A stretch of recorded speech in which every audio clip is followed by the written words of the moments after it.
वल्क़लमि वमा यस्तून। नाज़रीन अस्सलामु अलैकुम वरहमतुल्लाहि वबरकातुह। सीधी बात की ताज़ा तरीन खबरों में आप लोगों का इस्तकबाल है। आइए सबसे पहले आज की सुर्खियों पर नजर करते हैं। आसाम में अलग अलग वाक़यात में 2 सहाफ़ियों पर हमले। मदारिस इस्लामिया दीन के मजबूत किले हैं। मदरसा दारुल फलाह नासिक में मुनक़िदा जलसे दस्तारबंदी व इस्लाह महाशिरा से मौलाना नदीम सिद्दीकी का खिताब। जावेद अख्तर का बड़ा बयान। बीजेपी लीडरान समाज में बिगाड़ते हैं फ़िरक़ावाराना हम आहंगी, अपोजिशन पर भी साधा निशाना। भोपाल से प्रज्ञा ठाकर ने कागजात नामजदगी लिए वापस, बीजेपी को मिली बड़ी राहत।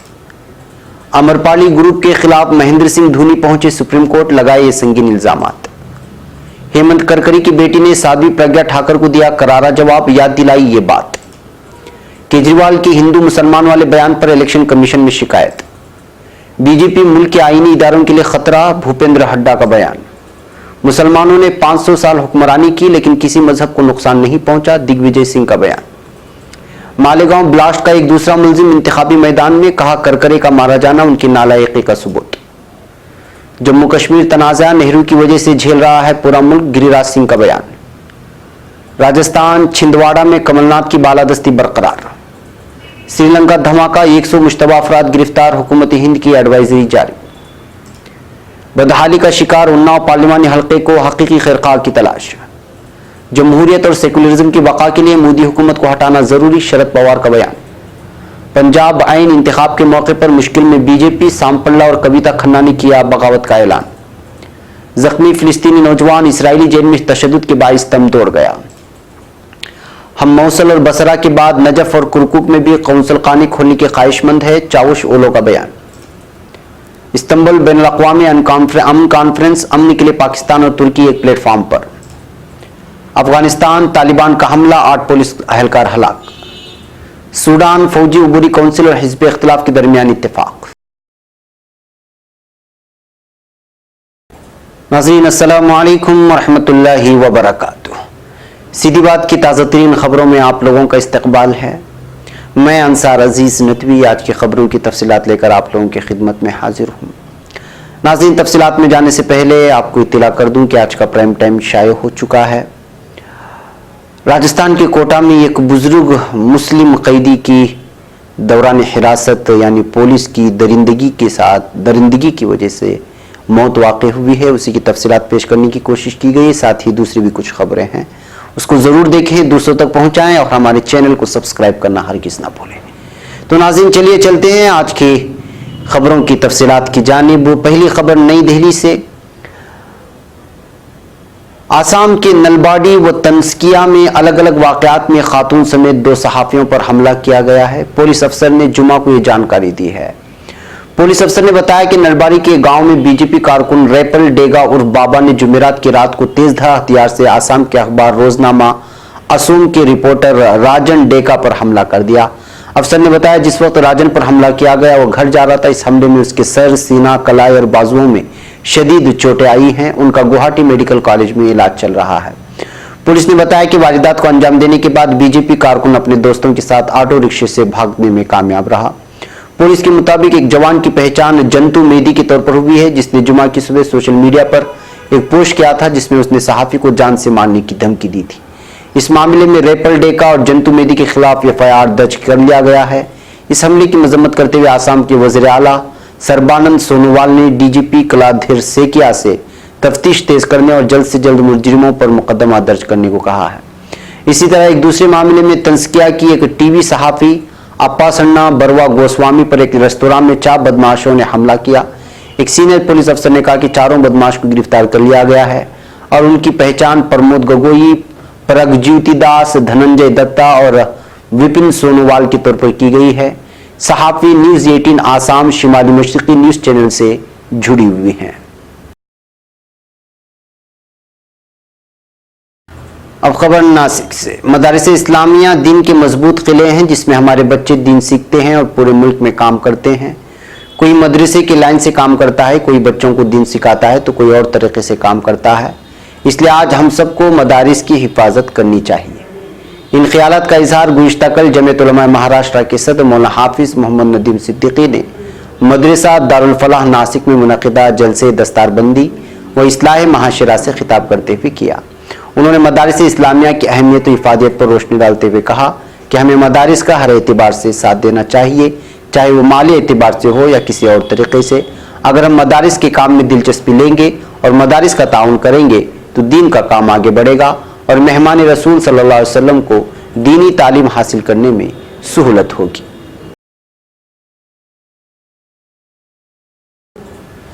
अब खबर बेगूसराय से। मशहूर नगमा निगार जावेद अख्तर ने हफ्ते को सीपीआई के उम्मीदवार कन्हैया कुमार के लिए बेगूसराय में इंतखाबी तशरीह की। इस दौरान उन्होंने कहा कि कन्हैया में इनकलाब लाने का गजब का जज्बा है। जावेद अख्तर ने कहा कि आज बीजेपी के लीडरान समाज में फिरकावाराना हम आहंगी खराब करने का काम कर रहे हैं। जावेद अख्तर के मुताबिक गुर्बत, बीमारी और जात मजहब देखकर नहीं आती, कोई भी इंसान गरीब हो सकता है। वहीं इंतखाबी रैली को खिताब करते हुए जावेद अख्तर ने अपोजिशन को भी आड़े हाथों लिया। उन्होंने कहा कि कन्हैया कुमार नई नस्ल का 25 साल का नौजवान है। उनके आने से पूरे मुल्क की मीडिया में खलबली मच गई है। यही वजह है कि उनकी हर बुराइयां सोशल मीडिया, इलेक्ट्रॉनिक मीडिया सब जगह मुसलसल दिखाई दी जा रही है। साथ ही उन्होंने कहा कि कन्हैया बराह रास्त जवाब देता है और कहता है कि अगर आप में ताकत है तो मुझे जेल भेज दो, लेकिन जो सच है वो सच बोलकर ही रहेगा। अब खबर मध्य प्रदेश से। मध्य प्रदेश की भोपाल सीट से 5 उम्मीदवारों ने अपने कागजात नामजदगी वापस ले लिए हैं। उनमें प्रज्ञा ठाकर भी शामिल है। जी हां, आपने सही सुना, प्रज्ञा ठाकर ने अपने कागजात नामजदगी वापस ले लिए हैं। लेकिन ये बीजेपी उम्मीदवार साध्वी प्रज्ञा सिंह ठाकर नहीं बल्कि आजाद उम्मीदवार प्रज्ञा ठाकर है। प्रज्ञा ठाकर ने भोपाल लोकसभा सीट से साध्वी प्रज्ञा सिंह ठाकर की हिमायत में अपना नाम वापस ले लिया है। दरअसल भोपाल लोकसभा सीट से बीजेपी ने साध्वी प्रज्ञा सिंह ठाकर को अपना उम्मीदवार बनाया है। उसी सीट से साध्वी प्रज्ञा ठाकर की हमनाम प्रज्ञा ठाकर ने भी कागजात नामजदगी दाखिल किए थे।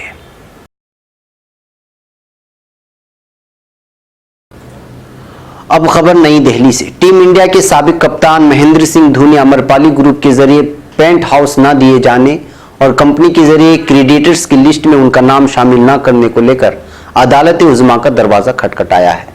उन्होंने अपने अर्जी में कहा है कि रांची में वाक़ अमरपाली सफारी में एक पेंट हाउस बुक किया था। उसके साथ अमरपाली ग्रुप ने उन्हें अपना ब्रांड एम्बेसडर भी बनाया था। टीम इंडिया को 2007 T20 और 2011 वर्ल्ड कप दिलवाने वाले लेजेंड कप्तान धोनी ने कहा कि कंपनी ने उन्हें धोखा दिया है और ब्रांड एम्बेसडर के तौर पर जो बकाया रकम थी उसकी भी अदायगी नहीं की है। आपको बता दें कि महेंद्र सिंह धोनी ने 2009 से 2016 तक अमरपाली ग्रुप का इश्तिहार किया था।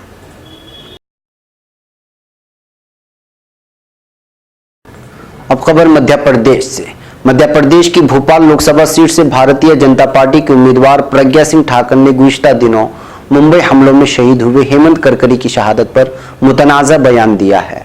प्रज्ञा के मुतनाज़ा तबसरे पर हेमंत करकरे की बेटी जूही नवारे ने कहा है कि मैं उनके बयान को तवज्जो नहीं देना चाहती। मेरे वालिद ने हमें सिखाया है कि दहशतगर्द का कोई मजहब नहीं होता। अंग्रेजी अखबार इंडियन एक्सप्रेस से जूही ने कहा कि मैं सिर्फ हेमंत करकरे के बारे में बात करूंगी। वो रोल मॉडल थे और उनका नाम इज्जत के साथ लिया जाना चाहिए। जूही ने कहा कि उनके वालिद ने उन्हें सिखाया है कि दहशतगर्द का कोई मजहब नहीं होता। ख्याल रहे कि 26/11 हमले के बाद पहली मर्तबा जूही सामने आई है।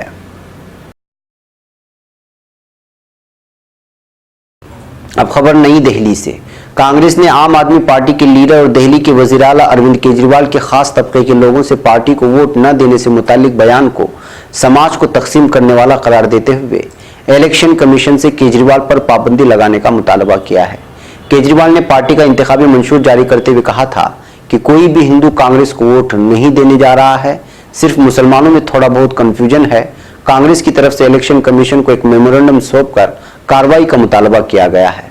साबिक रुकने पार्लियामेंट संदीप दीक्षित की क़यादत में कांग्रेस के एक वफ़द ने दिल्ली की चीफ इलेक्शन कमिश्नर को मकतूब सौंपा। हरियाणा कांग्रेस अक़लियती सेल के सरबराह औरंगजेब अली खान भी वफ़द के साथ मौजूद रहे। अब खबर हरियाणा से। हरियाणा के सोनीपत लोकसभा हल्के इंतखाब से कांग्रेस के उम्मीदवार और रियासत के साबिक वज़ीर आला भूपेंद्र सिंह हुड्डा ने कहा है कि भारतीय जनता पार्टी नजरियाती तौर पर किसान और गरीब मुखालिफ है। यही वजह है कि 5 साल में एक भी पॉलिसी ऐसी नहीं बन सकी जो किसानों के मफाद में हो। भूपेंद्र हड्डा ने हरियाणा में गोहाना के देवीलाल स्टेडियम में पार्टी कारकुनों के इजलास से खिताब करते हुए कहा कि मुल्क के आईन पर भी खतरा मंडरा रहा है, इसलिए जरूरी हो गया है कि सब मिलकर इस सूरत हाल से निपटने में अहम किरदार अदा करें। अगर इस बार बीजेपी को नहीं रोका गया तो मुल्क के आईनी इदारों को बड़ा खतरा पैदा हो सकता है। अब खबर मध्य प्रदेश के भोपाल हल्के इंतखाब से कांग्रेस के उम्मीदवार दिग्विजय सिंह ने बीजेपी की मुनाफरत भरी सियासत पर निशाना लगाते हुए कहा कि मुसलमानों ने इस मुल्क पर 500 सालों तक राज किया, लेकिन किसी मजहब को कोई नुकसान नहीं पहुंचा, फिर आज हिंदू धर्म खतरे में कैसे पड़ गया। दिग्विजय सिंह ने इस दौरान अपने हरीफ और बीजेपी की उम्मीदवार प्रज्ञा ठाकुर पर निशाना लगाते हुए कहा कि अगर वो पाकिस्तान की दहशतगर्द तंजीम जैश ए मोहम्मद के सरगना मसूद अजहर को शराब यानी बद्दुआ दे देती तो सर्जिकल स्ट्राइक करने की जरूरत ही नहीं पड़ती। हफ्ते के रोज राजधानी भोपाल में एक जलसेआम से खिताब करते हुए दिग्विजय सिंह ने कहा, प्रज्ञा ठाकुर का कहना है कि उन्होंने एटीएस के सरबराह हेमंत करकरे को शराब दिया था। अगर वो पाकिस्तान में वाक़ दहशतगर्द तंजीम जैश ए मोहम्मद के सरगना मसूद अजहर को भी शराब दे देती तो उसके खिलाफ सर्जिकल स्ट्राइक करने की जरूरत ही न पड़ती।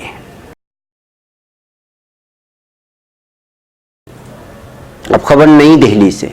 बीजेपी के जरिए प्रज्ञा ठाकुर को मध्य प्रदेश के भोपाल से इंतखाबी मैदान में उतारे जाने के बाद अब मालेगांव ब्लास्ट मामले का एक दूसरा मुलजिम उत्तर प्रदेश की बिलिया से इलेक्शन लड़ने की तैयारी कर चुका है।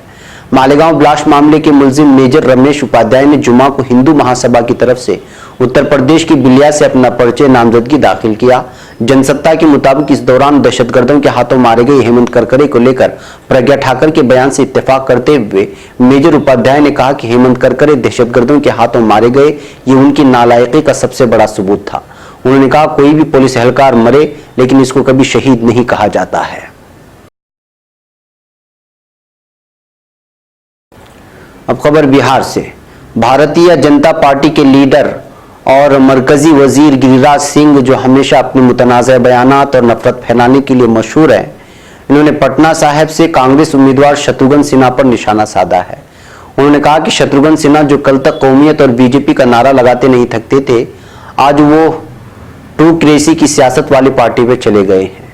उसके साथ ही उनकी जबान भी बदल गई है। गिरिराज सिंह ने सवाल उठाते हुए कहा कि सबसे बड़ा सवाल है कि आखिर मोहम्मद अली जिन्ना कौन थे। गिरिराज सिंह ने मजीद कहा कि अगर देखा जाए तो नेहरू की वजह से आज कश्मीर का तनाज़ा मुल्क झेल रहा है और राहुल गांधी को तो पूरा मुल्क झेल ही रहा है। गुज़िश्ता दिनों जिस तरह से केरला में राहुल गांधी की नामजदगी के दौरान पाकिस्तान जैसा माहौल पैदा हुआ, वो इस बात को साबित करता है कि कांग्रेस पार्टी पूरी तरह जिन्ना के रास्ते पर चल चुकी है। अब खबर छिंदवाड़ा से। कांग्रेस के गढ़ माने जाने वाले मध्य प्रदेश के छिंदवाड़ा पार्लिमानी हलके में इस मर्तबा पार्टी के उम्मीदवार के तौर पर भले ही सियासी सफर की इब्तिदा करने वाले नौजवान लीडर निखिलनाथ हैं, लेकिन सीनियर कांग्रेस लीडर और रियासत के वजीर आला कमलनाथ का 4 अशरों से जारी बालादस्ती आज भी कायम दिखाई देती है। छिंदवाड़ा पार्लिमानी हलके में इस मर्तबा मेंबर पार्लियामेंट के तौर पर 4 अशरों तक नुमाइंदगी कर चुके कमलनाथ ने अपनी सियासी वरासत एक तरह से अपने बेटे निखिलनाथ को सौंपकर पार्टी का उम्मीदवार बनाया है। निखिलनाथ समेत मजमूई तौर से 14 उम्मीदवार पार्लिमानी इंतखाब लड़ रहे हैं और सभी की किस्मत पीर के दिन इलेक्ट्रॉनिक वोटिंग मशीन ईवीएम में कैद हो जाएगी। छिंदवाड़ा में बीजेपी ने आदिवासी लीडर नितिन शाह को मैदान में उतारा है, लेकिन इंतखाबी मुहिम में कांग्रेस और नाथ खानदान की बालादस्ती दिख रही है। बाकी उम्मीदवारों का यहाँ कोई वजूद नजर नहीं आ रहा। अब खबर उन्नाव से। बिजली, शफाफ पानी, सेवर और सड़क जैसी तमाम बुनियादी मसाइल से जूझ रहे उन्नाव के बाशिंदों ने अब तक के इंतखाबात में तकरीबन हर पार्टी के उम्मीदवारों को मौका दिया है, लेकिन कुदरती वसाइल से मालामाल ये पार्लिमानी हल्के का शुमार आज भी रियासत के पिछड़े इलाकों की फहरिस्त में होता है और यहाँ बुनियादी सहूलियात का फुकदान है। लोकसभा इंतखाबात के चौथे मरहले में 29 अप्रैल को होने वाली वोटिंग में यहाँ के राय दहिंदगान एक बार फिर अपने हकीकी खैरख्वाह की तलाश करेंगे। इस इंतखाब में बीजेपी उम्मीदवार साक्षी महाराज को अपनी सीट बरकरार रखने के लिए कांग्रेस की अनु टंडन और इत्तेहाद में समाजवादी पार्टी एसपी उम्मीदवार अरुण शंकर शुक्ला उर्फ अन्ना महाराज के माबैन सख्त चैलेंज का सामना करना होगा। अब खबर मुंबई से। नेशनलिस्ट कांग्रेस के कौमी सदर और साबिक मरकजी वजीर शरद पवार ने आज कहा है कि मुल्क की जमहूरियत और सेकुलरिज्म की बका के लिए मौजूदा मोदी हुकूमत को इख्तिदार से बेदखल करना इंतहाई ज़रूरी है, क्योंकि इसकी वजह से मुल्क में बेयकीनी की सूरत हाल है। चौथे मरहले के आखिरी दिन शहर में इंतखाबी जलसे और रैलियां मुनक़िद की गई थी, जिसमें उन्होंने ये बयान दिया। शरद पवार ने शिमाली मुंबई की बोरीवली इलाके में एक इंतखाबी जलसे से खिताब करते हुए कहा कि हिंदुस्तान मुश्तरिका गंगा जमुनी तहजीब और तमद्दुन का मुल्क है, जहां आपसी भाईचारा और हम आहंगी की वजह से लोग एक दूसरे के साथ जिंदगी गुजार रहे हैं। लेकिन हालिया दिनों में अरबाब इख्तिदार ने उन्हें आपस में लड़ाने और तफरीका डालने की पॉलिसी अपना रखी है और अवाम बेइत्मीनानी और बेचैनी का शिकार हैं। अब खबर पंजाब से। बीजेपी ने पंजाब के दो आबा हलके के दलित लीडर विजय सांपल्ला को इस बार के इलेक्शन में दरकिनार कर दिया है। बीजेपी ने उनकी जगह इस बार फकवाड़ा के रुकन असेंबली और साबिक IAS अफसर सोम प्रकाश को होशियारपुर से उम्मीदवार बनाया है। वहीं विनोद खन्ना की सीट गुरदासपुर से इस बार अदाकार सनी देओल को मैदान में उतारा गया है। गुरदासपुर सीट से विनोद खन्ना की बीवी कविता खन्ना टिकट की उम्मीद लगाए बैठी थी। होशियारपुर से टिकट कटने के बाद विजय सांपल्ला ने सोशल मीडिया पर अपनी मायूसी जाहिर की। उन्होंने बिला झिझक लिखा कि बीजेपी ने गौकशी कर दी। उन्होंने आगे लिखा था कि कोई कसूर तो बता देते, मेरी गलती क्या है, मुझ पर बदउनवानी का कोई इल्जाम नहीं, मुझ पर कोई उंगली नहीं उठा सकता। इलाके में एयरपोर्ट बनवाया, रेलगाड़ियां चलवाई, सड़कें बनवाई। अगर यही कसूर है तो मैं अपने आने वाली नस्लों को समझा दूंगा कि वो ऐसी गलतियां ना करें।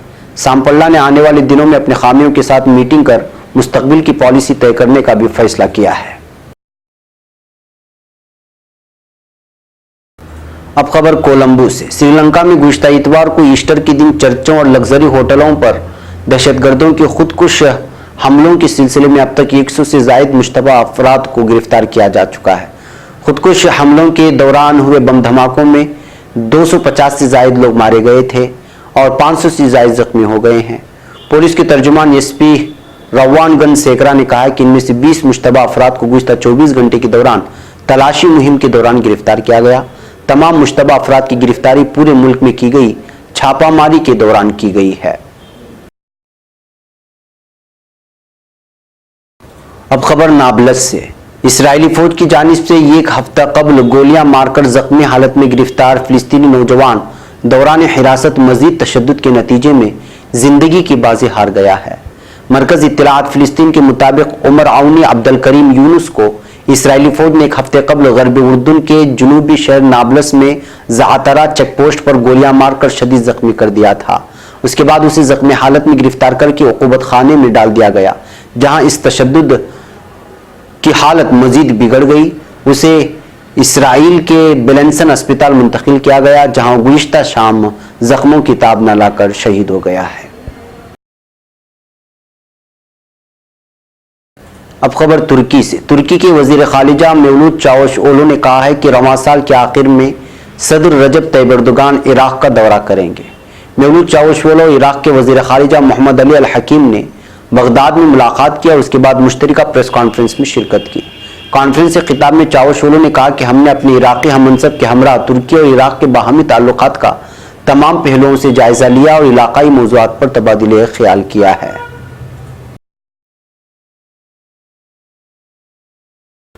अब खबर इस्तांबुल से।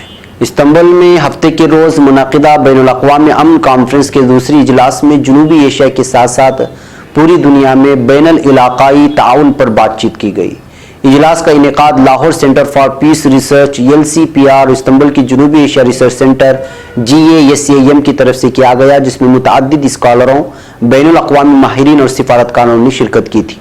इजलास के इफ्तिताही खिताब में LCPR के एग्जीक्यूटिव डायरेक्टर मुजाहिद मंसूरी ने अल्बर्ट आइंस्टाइन का मक़ौला पढ़ा, जिसमें उन्होंने कहा है कि अमन को ताकत के जरिए बरकरार नहीं रखा जा सकता, बल्कि अमन का हुसूल सिर्फ बाहमी मुफाहमत से ही मुमकिन है।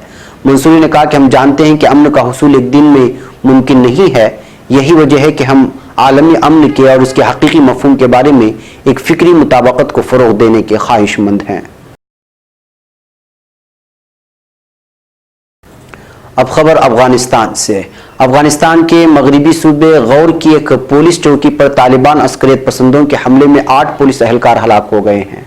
गौर के डिप्टी गवर्नर हबीबुल्लाह रदमनीश ने अखबारी नुमाइंदों के लिए जारी करदा बयान में कहा है कि तालिबान अस्करियत पसंदों ने गौर के इलाके बंदबायान की पुलिस चौकी पर हमला किया, जिसके नतीजे में चौकी एक मुख्तसर वक्त के लिए अस्करियत पसंदों के कब्जे में चली गई।